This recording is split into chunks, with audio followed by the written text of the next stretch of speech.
South Africa origin enterprises and brands, including MTN, MultiChoice, etc., have continued to operate successfully and lawfully in Nigeria.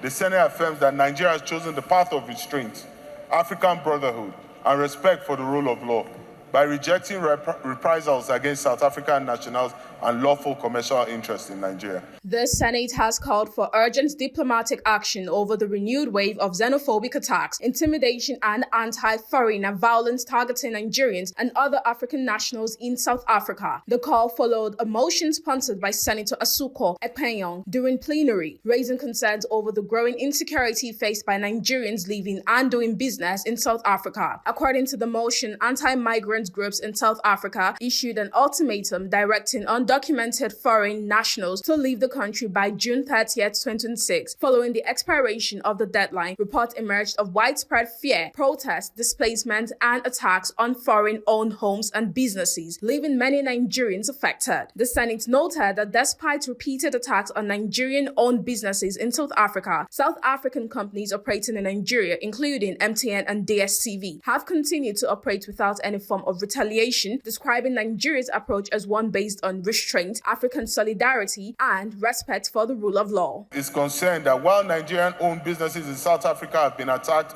looted, or closed or abandoned under threat, South Africa origin enterprises and brands, including MTN, MultiChoice, etc., have continued to operate successfully and lawfully in Nigeria.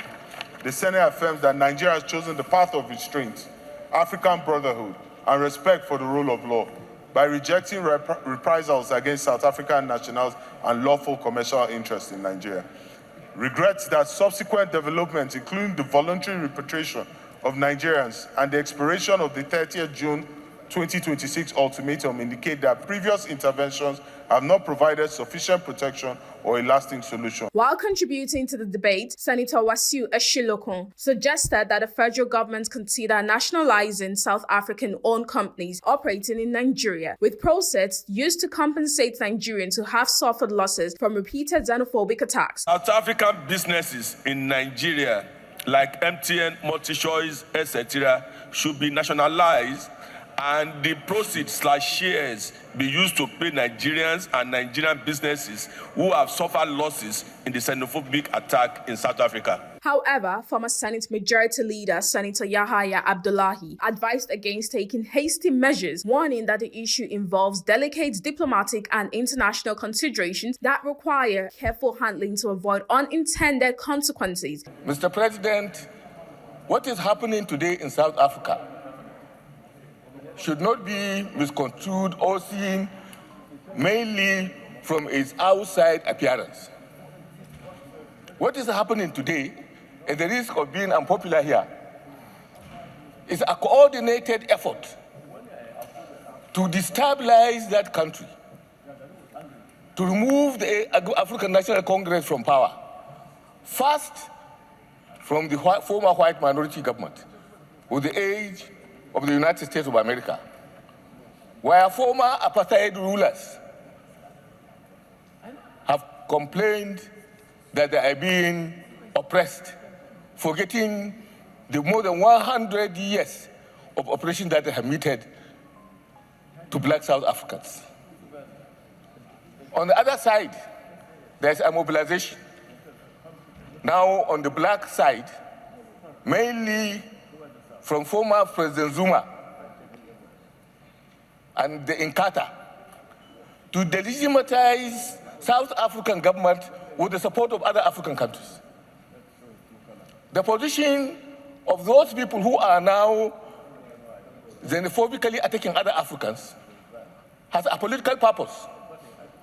And the purpose is to delegitimize the government, first from the right wing of the white South Africans, and now coming from the black ones. This situation could be very, very dangerous for this country if we don't recognize the alliance that is coming to destroy the ruling party in South Africa. After deliberations, the Deputy President of the Senate, Senator Jibrin Barrow, referred the motion to the Senate Committee on Foreign Affairs for further legislative scrutiny. The committee has been directed to investigate the matter and submit its reports to the Senate for further legislative action. I said earlier that there's a need, in view of what Senator Abdullahi Yahya told us, that we should allow our Committee on Foreign Affairs to investigate. Nigeria is the giant of Africa. We lead in Africa. We lead, whether anybody likes it or not. We set the pace. We set the pace. So being the leading country in Africa, we need to lead by example.